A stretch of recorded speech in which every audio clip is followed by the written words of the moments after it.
आपने सुना कि किसी स्टार्टअप का वैल्यूएशन $5 बिलियन, $8 बिलियन, $10 बिलियन हो जाता है। यहाँ तक कि $40 बिलियन की कंपनी हमारे देश में है जो इस वैल्यूएशन पे चली गई है। सुना है आपने कभी ऐसा? आपका मन करता होगा ना कि हम भी खरीद लें शेयर इसका, जो थोड़ा बहुत आ सके।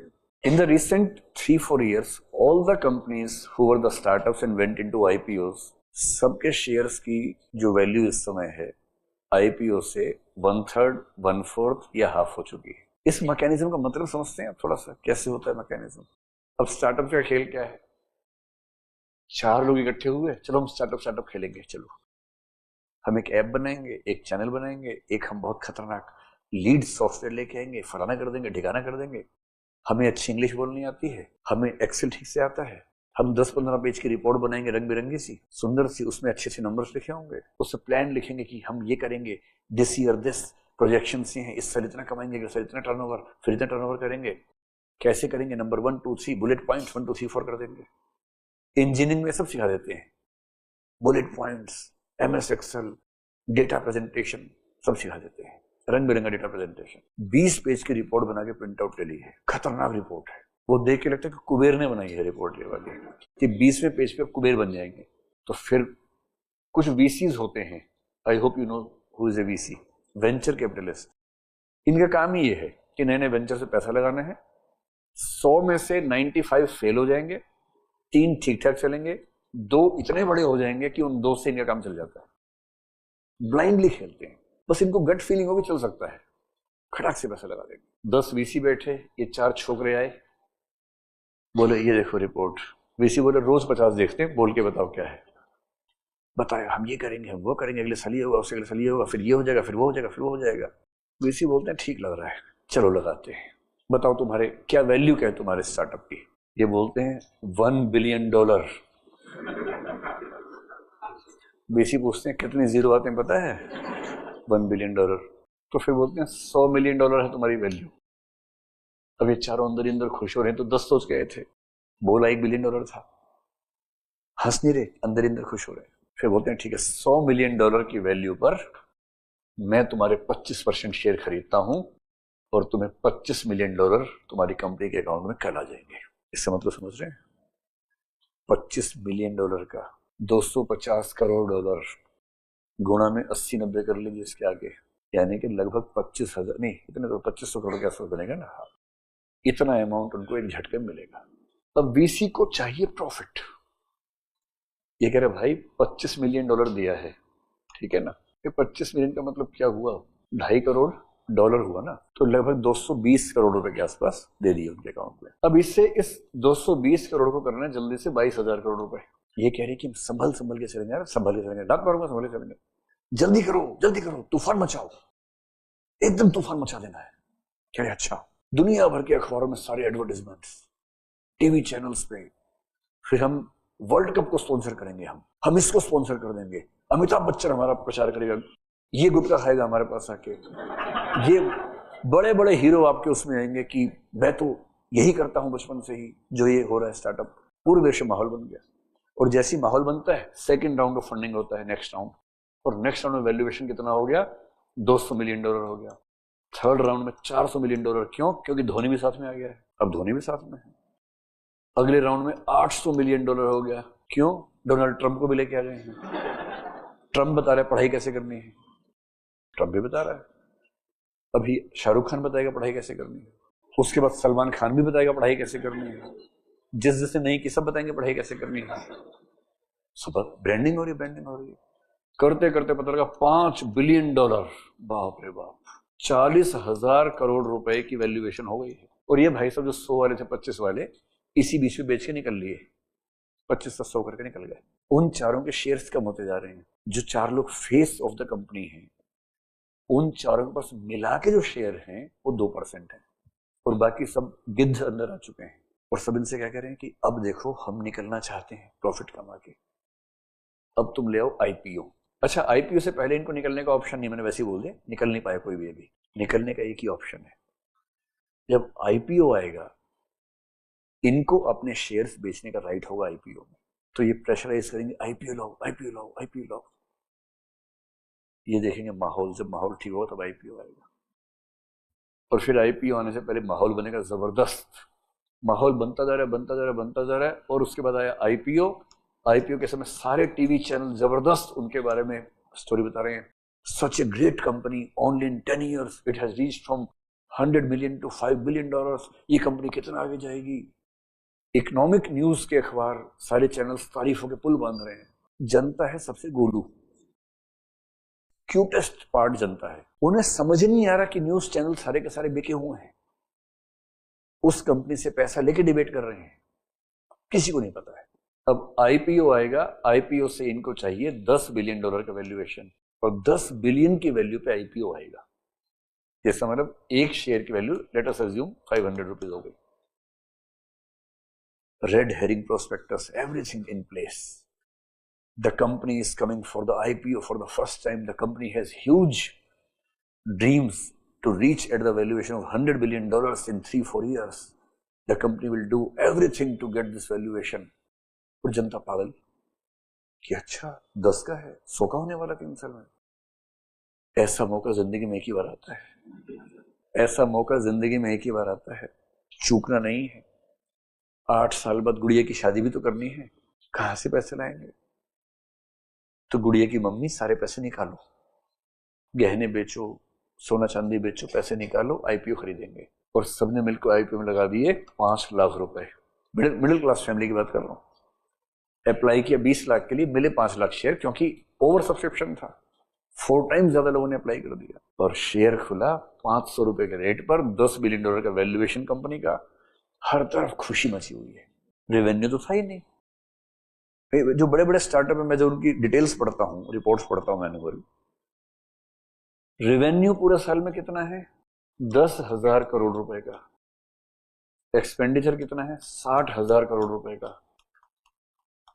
और वैल्यूएशन कितनी है? $40 बिलियन की है।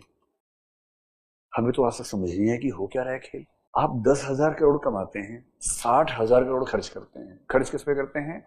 Film star, football star, cricket star, इन सबको ले आते हैं, दुनिया भर में हल्ला मचा के रखते हैं हर चीज में, और 5 टाइम्स ऑफ रेवेन्यू नुकसान में चल रहे हैं। और अब जनता से जो चीज की वैल्यू 5 रुपए नहीं है, उससे 500 रुपए करके मांग रहे हैं।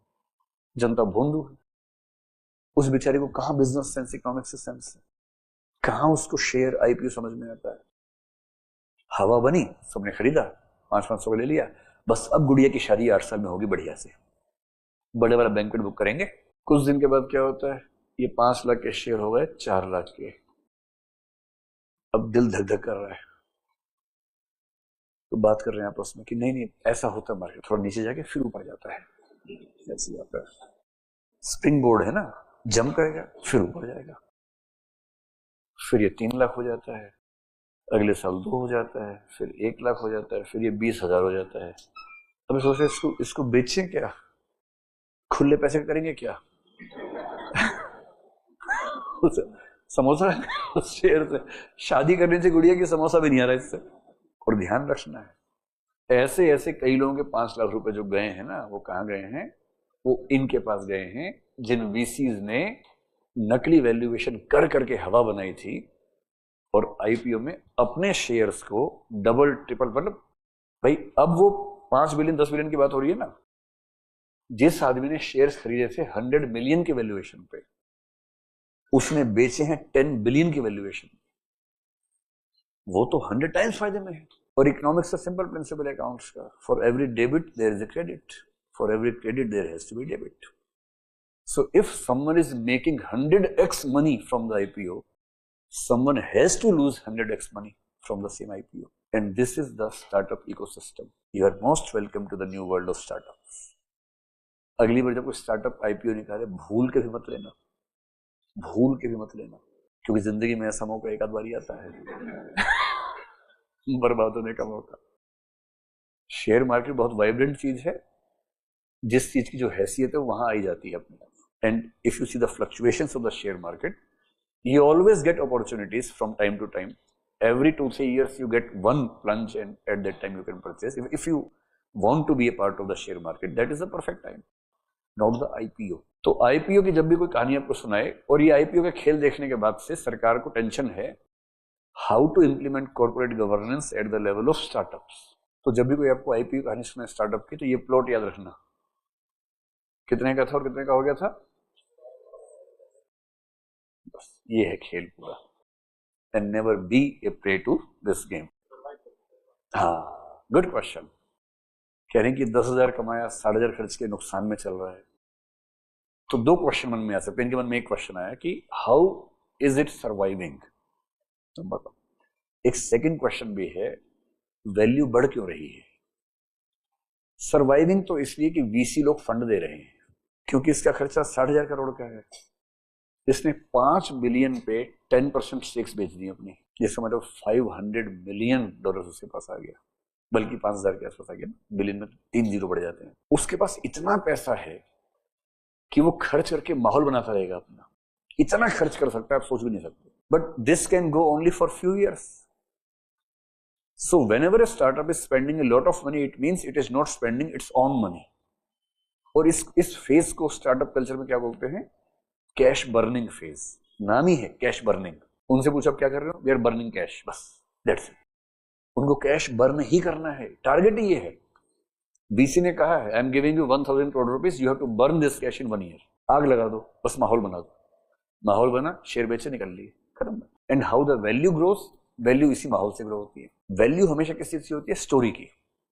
Right now we are at the loss, but this is intentional loss, we are making brand value फलाना ठिकाना। And 3 years down the lane हम क्या करेंगे, एड्स का खर्चा कम हो जाएगा, रेवेन्यू इतना इतना बढ़ जाएगा, and then will be profit making company, and then the valuation will be so high. तो जो इन्वेस्ट कर रहा है उसको 5 साल बाद के प्रॉफिट्स नजर आ रहे हैं उसको। So investment in the share market, specially in the startup और VC culture, is not for the current profits, it is for the projected profits after few years. And having loss at startup, loss में ना भी जा रहा हो तो भी loss में लेके जाते हैं उसको। जैसे ही आप प्रॉफिट में आएंगे आपको टैक्स पे करना पड़ेगा, 30% कॉर्पोरेट टैक्स पे करना पड़ता है। इसलिए कंपनीज की दुनिया में कोई कंपनी प्रॉफिट में हो तो लोग बोलते हैं पागल हो तुम, प्रॉफिट में क्यों हो। Companies make sure they remain in the loss, थोड़ा सा लॉस बेशक हो। नहीं, ये जानबूझ के नहीं दिखा रहे, ये सच में फूंक रहे हैं इतना पैसा। दिखाने के लिए क्या करते, 10,000 करोड़ आया, 10,001 करोड़ खर्च हो गया, we are in the loss of 1 crore rupees, so we are not liable to pay income tax, that is corporate tax. Pay नहीं करना corporate tax. As soon as the company becomes profitable, it has to pay 30% corporate tax. वो पैसा क्यों खर्च करें। तो startups will never be seen in the profit, this is generally the culture of startups. ठीक है, ऐसे में पूछो सीधे सीधे कंफ्लिक्ट ऑफ इंटरेस्ट हो जाएगा। हाँ, एडटेक में भी है जो फंडिंग में चलने वाली कंपनियां हैं, बहुत सारी हैं। हाँ, पैसा मिला है फूंकने के लिए, कैश बर्निंग चल रही है। और कैश बर्निंग में क्या होता है, फिर वो धूमधाम होती है उस समय, कुछ ही दिन होती है। When you are not able to maintain your revenue with your expenditure, then the questions arise. फिर जो ऑडिट कंपनी है, they have to submit the reports. और ऑडिट बहुत बड़ी कंपनियां होती हैं इनकी, जो बिग 4 हम मानते हैं उनमें से कोई कंपनी होती है। And if you see the audited reports of the companies for the previous financial year, everything comes out. So how we understand the performance of a startup is based on the audited report of that company. बाकी तो सब हवा है। Yes, yes, yes. When the IPO comes, sometimes क्या होता है कि कुछ लोग जो experts हैं, बैंक से लोन लेते हैं 100 करोड़ का। कितने दिन के लिए, 1 महीने के लिए। 100 करोड़ रुपए लिए, लगा दिया IPO में। लेट अस अज्यूम 100 करोड़ के शेयर मिले। उनको पहले से आइडिया है कि शेयर थोड़ा सा उठेगा फिर गिरेगा। जैसे उठा, बेचा 100 का 120, निकल के बाहर। बड़े बड़े शार्क हैं भाई इस दुनिया में, ये इतनी गोलू दुनिया नहीं जितना हम समझते हैं। मुझे नहीं पता इस बारे में। जनरली मैं जिन वीसीज की बात कर रहा हूँ, they don't have the problem of black and white.